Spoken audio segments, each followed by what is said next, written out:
Hello everyone, welcome back to my YouTube channel. ಎಲ್ಲರೂ ಹೇಗಿದ್ದೀರಾ? ಎಲ್ಲ ಚೆನ್ನಾಗಿದ್ದೀರಾ ಅಂತ.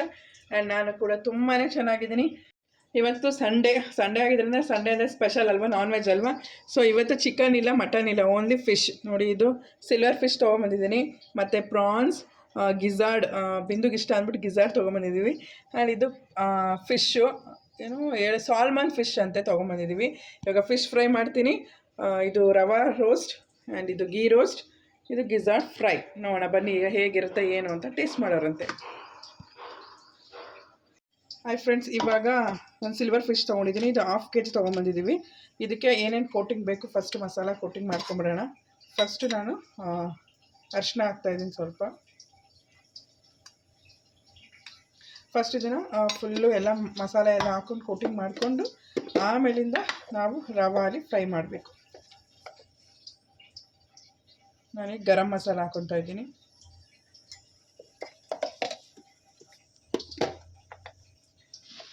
ನಾನು ರೆಡ್ ಚಿಲ್ಲಿ ಪೌಡರ್, ಇದು ಕಲರ್ದಿದು ಬ್ಯಾಡ್ಗೆ ಮೆಣಸಿನ್ಕಾಯಿ ಪೌಡರ್, ಇದು ಸ್ವಲ್ಪ ಕಲರ್ಗೆ. ಆಮೇಲೆ ಸ್ವಲ್ಪ ಖಾರಾಗೆ ನಾರ್ಮಲ್ ಚಿಲ್ಲಿ ಪೌಡರ್ ಹಾಕೋದು, ಸ್ವಲ್ಪ ಧನಿಯಾ ಪೌಡರ್.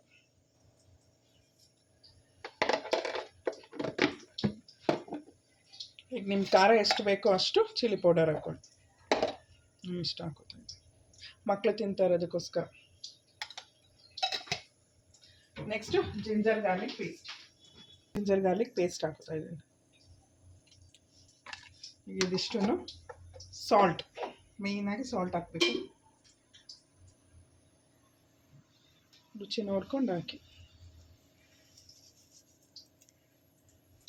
ಆಮೇಲೆ ಸ್ವಲ್ಪ ನಿಮ್ಗೆ ಬೇಕಾದರೆ ಇದರಲ್ಲಿ ಏನಾದರೂ ಸಾಲ್ಟ್ ಸ್ವಲ್ಪ ಡಿಫ್ರೆನ್ಸ್ ಇತ್ತು ಅಂತಂದರೆ ನೀವು ಅದು ನಾವು ಚಿರೋಟಿ ರವೆ ತೊಗೋಬೇಕು. ಫುಲ್ಲು ಸಣ್ಣ ರವೆ ಇರುತ್ತಲ್ಲ, ಅದನ್ನು ತೊಗೋಬೇಕು. ಅದಕ್ಕೂ ಸ್ವಲ್ಪ ಸಾಲ್ಟು ಮತ್ತು ಚಿಲ್ಲಿ ಪೌಡರ್ ಹಾಕ್ಕೊಂಡು ಮಿಕ್ಸ್ ಮಾಡಿ ಇಟ್ಕೊಳ್ಳಿ. ತೋರಿಸ್ತೀನಿ. ಫಸ್ಟ್ ಇದನ್ನು ಮಿಕ್ಸ್ ಮಾಡ್ಕೊಳ್ಳೋಣ ನೀಟಾಗಿ. ಅದರಲ್ಲಿರುತ್ತಲ್ಲ ನೀರು, ನಾವು ವಾಶ್ ಮಾಡಿರೋ ನೀರು ಅಷ್ಟೇ ಸಾಕು, ಮತ್ತು ಎಕ್ಸ್ಟ್ರಾ ನೀರೇನು ಹಾಕ್ಕೊಳ್ಳೋದು ಬೇಡ. ಇನ್ ಕೇಸ್ ನಿಮಗೆ ಹುಳಿ ಬೇಕು ಅಂತ ಅನಿಸಿದ್ರೆ ಒಂದು ನಿಂಬೆಹಣ್ಣು ಹಾಕ್ಕೊಳ್ಳೋಣ. ಇದ್ದೀನಿ. ಮೇಯ್ನ್ ಯಾವಾಗಲೂ ಫಿಶ್ಗೆ ಸ್ವಲ್ಪ ಹುಳಿ ಜಾಸ್ತಿ ಇರಬೇಕಲ್ವ, ಮೇಯ್ನ್ ಹುಳಿನೇ ಇರಬೇಕು. ಸೊ ನಿಂಬೆಹಣ್ಣು ಹಾಕೋತಾ ಇದ್ದೀನಿ. ಎಲ್ಲ ಫುಲ್ಲು ನೀಟಾಗಿ ಮಿಕ್ಸ್ ಮಾಡಿಕೊಂಡು ಒಂದು 1 hour ಅಥವಾ ½ an hour ಇದನ್ನ ಮ್ಯಾರಿನೇಟ್ ಆಗೋದಕ್ಕೆ ಬಿಡಬೇಕು. ಸಿಲ್ವರ್ ಫಿಶ್ನ ಫ್ರೈ ಮಾಡೋದಕ್ಕೋಸ್ಕರ ಬಾಣಲೆಯಲ್ಲಿ ಎಣ್ಣೆ ಇಟ್ಕೊಂಡಿದ್ದೀನಿ. ಆಲ್ರೆಡಿ ಸ್ವಲ್ಪ ನಾನು ಡೀಪ್ ಫ್ರೈ ಮಾಡಿಬಿಟ್ಟಿದ್ದೆ ಸೈಡಲ್ಲಿ, ನಾನು ಫಿಶ್ ಮಾಡೋ ತನಕ. ಸೊ ಅದಕ್ಕೆ ಈ ಥರ ಇದೆ ಬಾಣಲಿ, ಏನು ಅಂದ್ಕೋಬೇಡಿ, ಅದನ್ನ ಇಗ್ನೋರ್ ಮಾಡಿ. ಈಗ ಮತ್ತೆ ಇನ್ನೊಂದು ನೆಕ್ಸ್ಟು ಈ ಥರ ರವಾನ, ನಾನು ಚಿರೋಟಿ ರವೆನ ಇದಕ್ಕೆ ಸಾಲ್ಟ್ ಮತ್ತು ಸ್ವಲ್ಪ ಚಿಲ್ಲಿ ಪೌಡ್ರ್ ಹಾಕ್ಕೊಂಡು ಈ ಥರ ಮಿಕ್ಸ್ ಮಾಡಿ ಇಟ್ಕೊಂಡಿದ್ದೀನಿ. ಇದರಲ್ಲಿ ಸೇಮ್ ನಾವು ರವಾ ಫ್ರೈ ಮಾಡ್ತೀವಲ್ಲ ಅದೇ ಥರ ಇದನ್ನು ಇಲ್ಲಿ ತೋರಿಸು. ಈ ಥರ ಡಿಪ್ ಮಾಡಿ ಈ ಥರ ಮಿಕ್ಸ್ ಮಾಡಿಕೊಂಡು ಆಯಿಲಲ್ಲಿ ನಾವು ಫ್ರೈ ಮಾಡಬೇಕು.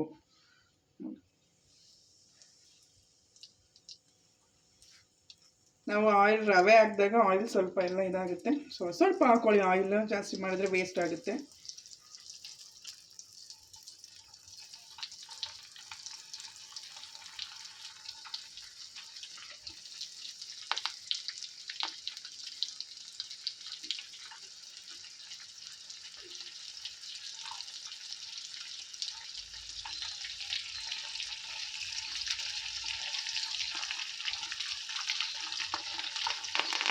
ರವಾ ಫ್ರೈ ನೋಡಿ ಈ ಥರ ಇರುತ್ತೆ. ಇದನ್ನು ಸೈಡಲ್ಲಿ ಬೇಳೆ ಸಾಂಬಾರು ಅಥವಾ ಏನಾದ್ರು ಇದ್ದಾಗ ನಂಚ್ಕೊಂಡು ತಿಂದರೆ ಸಕ್ಕತ್ತಾಗಿರುತ್ತೆ. ನೀವು ಒಂದ್ಸಲ ಟ್ರೈ ಮಾಡಿ. ಫ್ರೆಂಡ್ಸ್, ಇವಾಗ ನಾನು ಫಿಶ್ ಫ್ರೈ ಮತ್ತು ಸೆಮಿ ಗ್ರೇವಿ ಥರ ಇರುತ್ತೆ, ಆ ರೆಸಿಪಿ ತೋರಿಸ್ತಾ ಇದ್ದೀನಿ. ಇವಾಗ ನಾನು ತವ ಇಟ್ಕೊಂಡಿದ್ದೀನಿ. ಸ್ವಲ್ಪ ನೀರಿರೋದೆಲ್ಲ ನೀರು ಹೋದ್ಮೇಲೆ ಆಯಿಲ್ ಹಾಕೊಳ್ಳೋಣ. ಗೊತ್ತಿದ್ದೀನಿ, ಸ್ವಲ್ಪ ಜಾಸ್ತಿನೇ ಹಾಕೋಬೇಕು.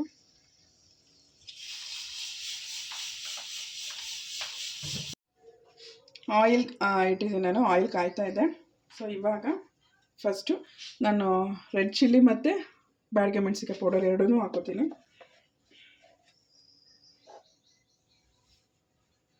ಈ ಆಯಿಲ್ಗೆ ಡೈರೆಕ್ಟಾಗಿ ಹಾಕೊಳ್ಳೋಣ. ಇವಾಗ ಹಾಕಿದ್ದು ನಾನು ಕಲರ್ಗೆ ಬ್ಯಾಡ್ಗೆ ಮೆಣಸಿನ್ಕಾಯಿ ಪೌಡರು, ಇವಾಗ ಖಾರಕ್ಕೆ ಚಿಲ್ಲಿ ಪೌಡರ್. ನಿಮ್ಗೆ ಎಷ್ಟು ಮಸಾಲೆ ಬೇಕೋ ಅಷ್ಟು ಕನ್ಸಿಸ್ಟೆನ್ಸಿ ನೋಡಿ ಹಾಕೊಳ್ಳಿ.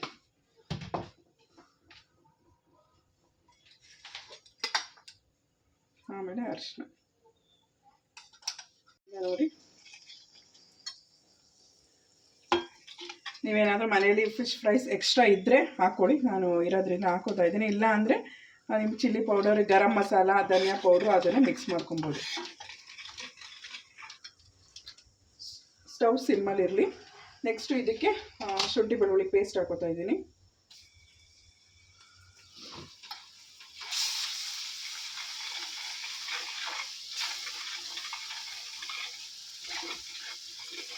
ನೆಕ್ಸ್ಟ್ ಇದಕ್ಕೆ ಸ್ವಲ್ಪ ಆನಿಯನ್ ಹಾಕೊಳ್ಳೋಣ, ಚಿಕ್ಕದಾಗಿ ಚಾಪ್ ಮಾಡಿರುವಂತಹ ಆನಿಯನ್.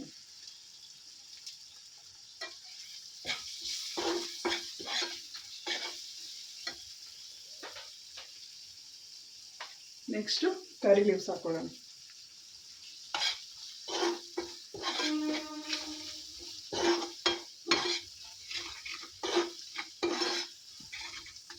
ಆಮೇಲೆ ಗೋಡಂಬಿ ಇದ್ದರೆ ಅದನ್ನು ಅಷ್ಟೇ ಫುಲ್ಲು ಪೌಡ್ರ್ ಥರ ಮಾಡಿ ಹಾಕ್ಕೊಳ್ಳಿ, ಇನ್ನೂ ಚೆನ್ನಾಗಿರುತ್ತೆ. ಆಮೇಲೆ ಖಾಲಿ ಆಗಿದೆ, ಸೊ ಹಾಕ್ಕೊಂಡಿಲ್ಲ ನಾನು. ಈಗ ಆದ ತಕ್ಷಣ ಏನು ಮಾಡಬೇಕು, ಅದು ಗಟ್ಟಿ ಆಗ್ತಾ ಇದ್ದಂಗೆ ನಾವು ಮೊದಲೇ ಹುಣಸೆಹಣ್ಣ ನೆನೆಸಿಟ್ಕೊಂಡಿರಬೇಕು. ಈಗ ನೆನೆಸಿಟ್ಕೊಂಡು ನೀವು ಲೆಮನ್ ಹಾಕೋದಕ್ಕಿಂತ ಹುಣಸೆಹಣ್ಣು ಹುಳಿ ಹಾಕಿದ್ರೆ ತುಂಬಾ ಟೇಸ್ಟ್ ಇರುತ್ತೆ. ಇವಾಗ ನೋಡಿ ಸ್ವಲ್ಪ ಗಟ್ಟಿಯಾಗಿದೆ ಅಲ್ವಾ, ಈ ಟೈಮಲ್ಲಿ ಹುಣಸೆಹಣ್ಣು ಹುಳಿ ಹಾಕೊಳ್ಳೋಣ. ನಿಮಗೆ ಗ್ರೇವಿ ಎಷ್ಟು ಬೇಕು ಅದು ನೋಡಿ, ಮತ್ತೆ ಗಟ್ಟಿ ಆಗ್ತಾ ಇರುತ್ತೆ, ಸ್ವಲ್ಪ ಹಾಕೊಳ್ಳಿ. ಹುಣಸೆಹಣ್ಣು ಹುಳಿ ಎಷ್ಟು ಬೇಕು ನಿಮಗೆ ಅಷ್ಟು ಹಾಕೊಳ್ಳಿ.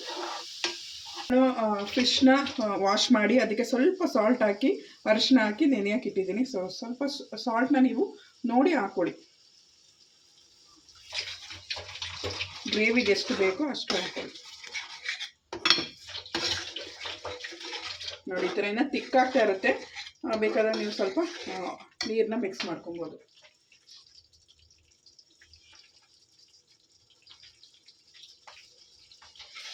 ಈ ಟೈಮಲ್ಲಿ ನಾನಿವಾಗ ಇದಕ್ಕೆ ಫಿಶ್ ಹಾಕೋತೀನಿ. ನೋಡಿ ಫಿಶ್ ಹಾಕೋತಾ ಇದ್ದೀನಿ.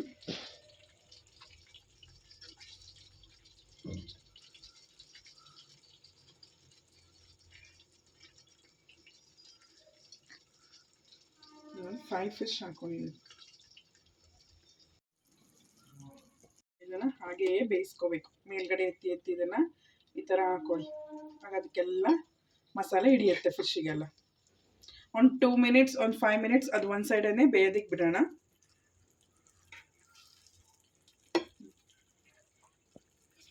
ಒಂದು 3 to 4 ಮಿನಿಟ್ಸ್ ಹಾಕಿದ್ದಾರೆ. ಆಮೇಲೆ ನೆಕ್ಸ್ಟು ಫ್ಲಿಪ್ ಮಾಡಿ ಇನ್ನೊಂದು 3 to 4 ಮಿನಿಟ್ಸ್ ಫ್ರೈ ಮಾಡ್ಕೊಳ್ಳೋಣ.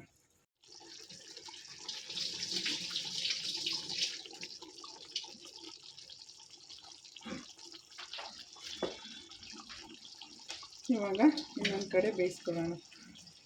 ನಿಧಾನಕ್ಕೆ ಫ್ಲಿಪ್ ಮಾಡಿ, ಯಾಕಂದರೆ ಫಿಶ್ಶು ಬೇಗ ಬೆಂದೋಗ್ಬಿಟ್ಟಿರುತ್ತೆ. ನೆಕ್ಸ್ಟ್ ಸ್ವಲ್ಪ ಫಿಶ್ ಎಕ್ಸ್ಟ್ರಾ ಹಾಕಿದೆ. ಏನು ಗೊತ್ತಾ ನಿಮಗೆ, ಈ ಥರ ನನ್ನ ಹಸ್ಬೆಂಡ್ಗೆ ಈ ಥರ ಗ್ರೇವಿ ಬೇಕು ಅಂತ ನಾನು ಗ್ರೇವಿ ಥರ ಮಾಡಿದ್ದೀನಿ. ಆ್ಯಕ್ಚುಲಿ ನನಗೆ ಇಷ್ಟ ಥರ ಗ್ರೇವಿ ಇಷ್ಟ ಆಗೋಲ್ಲ, ಇನ್ನು ಸೆಮಿ ಗ್ರೇವಿ ಫುಲ್ಲು ಫ್ರೈ ಆಗಿರಬೇಕು ಆ ಥರ ಇಷ್ಟ. ಬಟ್ ಸ್ವಲ್ಪ ಅವ್ರಿಗೆ ರೈಸ್ಗೆ ಗ್ರೇವಿ ಥರ ಬೇಕು ಅಂತ ಹೇಳಿದ್ದಾರೆ, ಆ ಥರ ಮಾಡಿದ್ದೀನಿ. ನಾನೀಗ ಅದಕ್ಕೆ ಬಾಯ್ಲ್ಡ್ ರೈಸ್ ಮಾಡಿದ್ದೀನಿ. ಬಾಯ್ಲ್ಡ್ ರೈಸ್ಗೆ ಫಿಶ್ ಗ್ರೇವಿ ಸಖತ್ತಾಗಿರುತ್ತೆ. ಟೇಸ್ಟ್ ಮಾಡೋಣ, ಟೇಸ್ಟ್ ಮಾಡಿ ತೋರಿಸ್ತೀನಿ ಹೇಗಿದೆ ಅಂತ. ನೆಕ್ಸ್ಟು ಇದು ನನಗೆ ಇನ್ನು ಸ್ವಲ್ಪ ಇದೊಂದು 4 ಮಿನಿಟ್ಸ್ ಫ್ರೈ ಆಗಲಿ. ಫ್ರೈ ಆದಮೇಲೆ ಆಫ್ ಮಾಡೋಣ.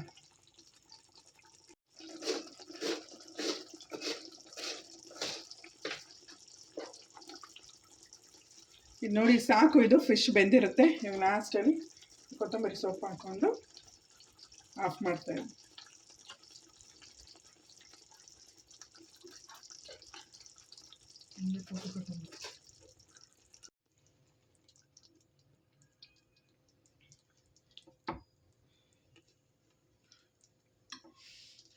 ಫ್ರೆಂಡ್ಸ್, ಇವಾಗ ನಾನು ಪ್ರಾನ್ಸ್ ಗೀ ರೋಸ್ಟ್ ಮಾಡ್ತಾಯಿದ್ದೀನಿ. ಅದಕ್ಕೆ ಸ್ವಲ್ಪ ಮಸಾಲೆ ರೆಡಿ ಮಾಡ್ಕೊತಾ ಇದ್ದೀನಿ. ಒಂದು ಜಾರ್ಗೆ ಒಂದೇ ಒಂದು ಟೊಮೊಟೊ ಮತ್ತು ಬಿಡಿಸಿರೋ ಬೆಳ್ಳುಳ್ಳಿ ಮತ್ತು ಶುಂಠಿ ಇಷ್ಟನ್ನು ಹಾಕ್ಕೊಂಡು ಮಿಕ್ಸಿ ಮಾಡ್ಕೊತೀನಿ. ಇದಾದಮೇಲೆ ಪೇಸ್ಟ್ ಆದಮೇಲೆ ಇದನ್ನೆಲ್ಲ ಪ್ರಾನ್ಸ್ಗೆ ಹಾಕ್ಕೊಂಡು ಒಂದು ½ an hour ಮ್ಯಾರಿನೇಟ್ ಮಾಡಿಡೋಣ. ನಾನೀಗ ಕ್ಲೀನಾಗಿ ವಾಶ್ ಮಾಡಿ ಇಟ್ಕೊಂಡಿದ್ದೀನಿ. ಇದಕ್ಕೆ ನಾನೀಗ ಪೇಸ್ಟ್ ಮಾಡ್ಕೊಂಬಂದಿದ್ದೀನಲ್ಲ, ಆ ಪೇಸ್ಟ್ನ ಈಗ ಮಿಕ್ಸ್ ಮಾಡ್ತೀನಿ.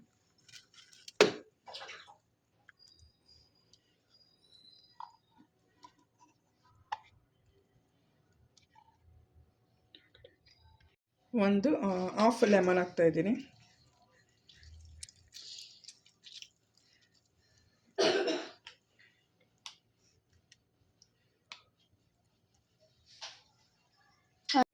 ನಾನು ನಾರ್ಮಲಾಗಿ ಚಿಕನ್ ಗೀ ರೋಸ್ಟ್ ಅಥವಾ ಪ್ರಾನ್ ಗೀ ರೋಸ್ಟ್ ಮಾಡಿದ್ರೆ ನಾನೇ ಮಸಾಲೆ ಮಾಡ್ಕೊತಾ ಇದ್ದೆ.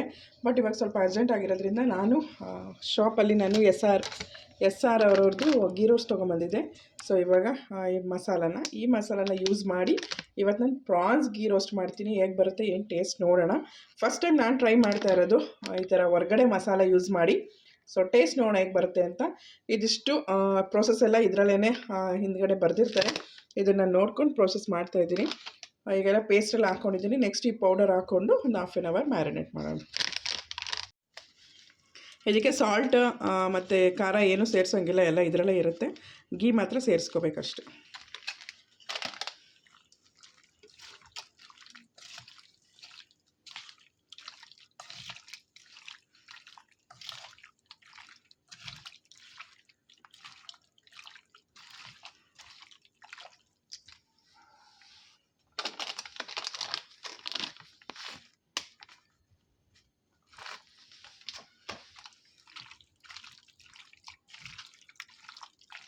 ಇದನ್ನು ಇವಾಗ ಮ್ಯಾರಿನೇಟ್ ಮಾಡೋಕ್ಕೆ ಇಡ್ತೀನಿ.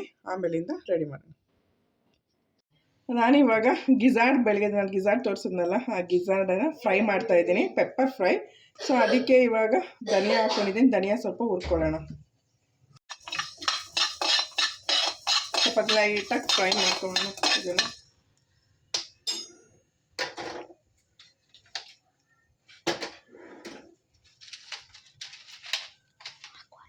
ಹಾಗೆ ಸ್ವಲ್ಪ ಮೆಣಸು ಹಾಕ್ಕೊಳ್ಳೋಣ. ನಿಮಗೆ ಖಾರ ಎಷ್ಟು ಬೇಕು ನೋಡಿ ಹಾಕ್ಕೊಳ್ಳಿ. ನಾನು ಸ್ವಲ್ಪ ಮೆಣಸಿನ್ಕಾಯಿ ಹಾಕ್ಕೊತೀನಿ, ಹಸಿಮೆಣಸಿನ್ಕಾಯಿ, ಅದಕ್ಕೆ ಸಾಕು.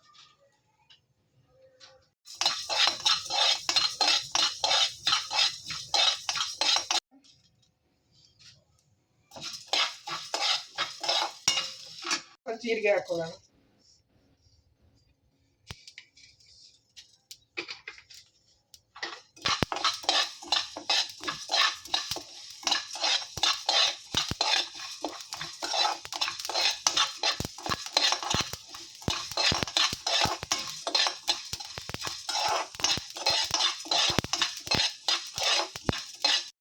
ಆಯಿಲ್ ಹಾಕೋತಾ ಇದ್ದೀನಿ.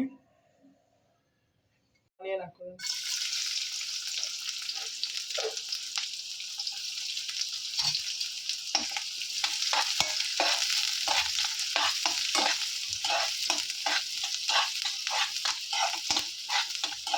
ಸ್ವಲ್ಪ ಇದು ಬೆಂದಮೇಲೆ ಇವಾಗ ನಾವು ಚಿಕನ್ ಗಿಜಾರ್ಡ್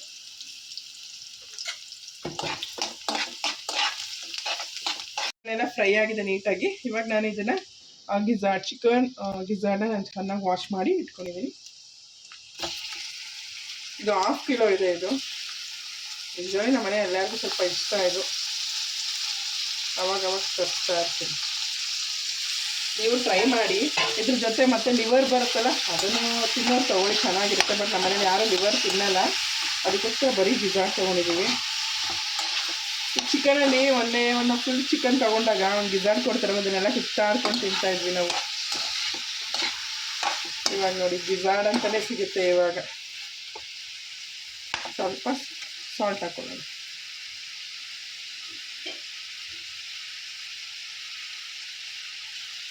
ಸ್ವಲ್ಪ ಹಾಕಿದ್ದೀನಿ, ಆಮೇಲೆ ನೋಡಿ ಹಾಕಿದ್ದೀನಿ. ಸ್ವಲ್ಪ ಇದು ಚೆನ್ನಾಗಿ ಬೇಯಬೇಕು.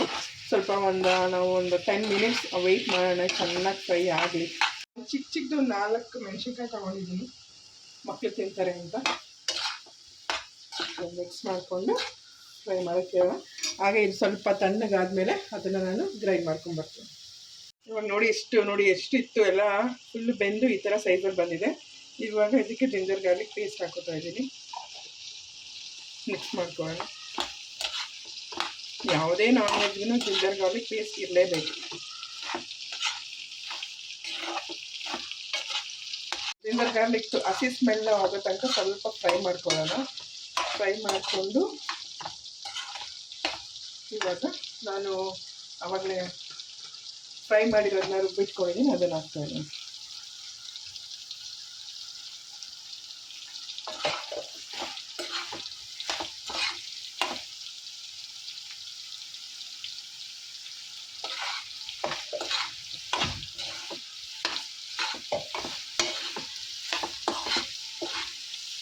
ಹಾಕೋತೀನಿ ನಾನು.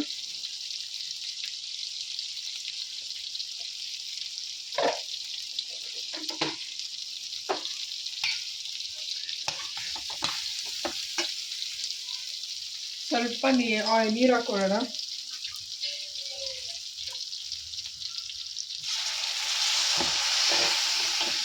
ಚೆನ್ನಾಗಿ ಹಿಡಿಯುತ್ತಾ ಇರುತ್ತೆ, ಅದಕ್ಕೆ ಸ್ವಲ್ಪ ನೀರು ಹಾಕ್ಕೊಂಡು ಕ್ಲೀನಾಗಿ ಮಸಾಲೆ ಎಲ್ಲ ಕ್ಲೀನಾಗಿ ಹಿಡಿಯುತ್ತೆ.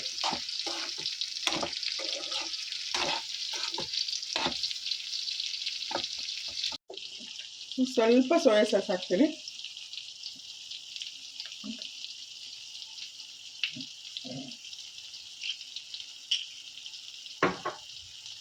ಚೆನ್ನಾಗಿರುತ್ತೆ, ಫ್ಲೇವರ್ ಚೆನ್ನಾಗಿರುತ್ತೆ, ಕಲರ್ ಸ್ವಲ್ಪ ಡಾರ್ಕ್ ಆಗುತ್ತೆ, ಸ್ವಲ್ಪ ಹುಳಿ ಬರುತ್ತೆ.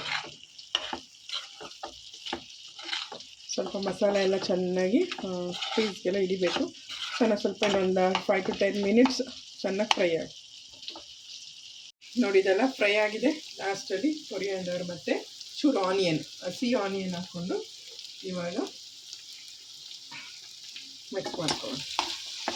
ಮೇಲ್ಗಡೆ ಸ್ವಲ್ಪ ಹಸಿ ಆನಿಯನ್ ಹಾಕ್ಕೊಂಡು ಸ್ವಲ್ಪ ಟೇಸ್ಟ್ ಚೆನ್ನಾಗಿರುತ್ತೆ, ಒಂಥರ ಕರ್ಮ ಸೌಂಡ್ ಚೆನ್ನಾಗಿರುತ್ತೆ, ಟೇಸ್ಟ್ ಚೆನ್ನಾಗಿರುತ್ತೆ. ಸೊ ಇದಾಗಿದೆ, ಹಾಫ್ ಮಾಡೋಣ. ಗೀ ಹಾಕ್ಕೊಂಡಿದ್ದೀನಿ, ಒಂದು 2-3 ಟೇಬಲ್ ಸ್ಪೂನು ಆನಿಯನ್ ಹಾಕ್ಕೊಂಡಿದ್ದೀನಿ.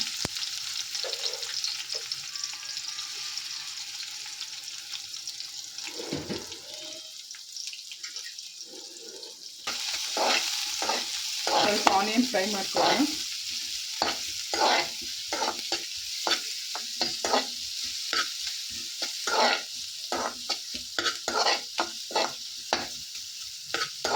ಸ್ವಲ್ಪ ಫ್ರೈ ಆದ ತಕ್ಷಣ ನಾವಿವಾಗ ನಾನು ಮ್ಯಾರಿನೇಟ್ ಮಾಡಿ ಇಟ್ಕೊಂಡಿದ್ದೀನಲ್ಲ ಮಸಾಲೆ ಮಟನ್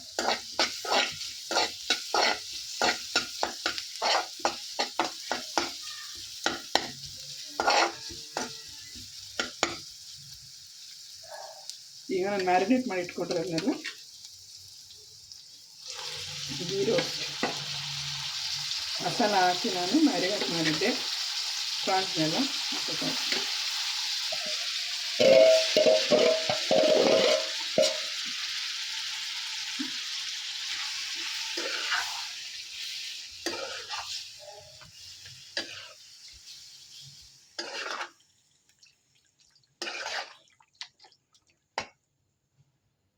ನಾನು ಸ್ವಲ್ಪ ಕಲರ್ಗೋಸ್ಕರ ನಾನು ಬ್ಯಾಡಗಿ ಮೆಣಸಿನಕಾಯಿ ಪೌಡರ್ ಹಾಕ್ಕೊಂಡಿದ್ದೀನಿ. ನಂಗೆ ಸ್ವಲ್ಪ ಜಾಸ್ತಿ ಕಲರ್ಸ್ ಇರಬೇಕು, ಜಾಸ್ತಿ ರೆಡ್ಗಿದ್ರೆ ನಂಗೆ ತುಂಬ ಇಷ್ಟ.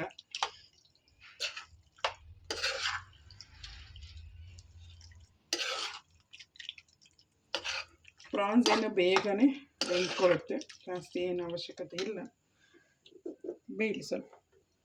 ನೋಡಿದ್ರಲ್ಲ ಗೈಸ್, ಇಷ್ಟೊಂದೆಲ್ಲ ಐಟಮ್ಸ್ ಮಾಡಿದ್ದೆ ಒಂದೇ ಡೇ, ಇಷ್ಟೊಂದೆಲ್ಲ ಐಟಮ್ಸ್ ತೊಗೊಂಬಂದಿದ್ರು. ಸೊ ಮಾಡಿದ್ದೆ, ತುಂಬಾ ಚೆನ್ನಾಗಿ ಬಂತು ಟೇಸ್ಟು.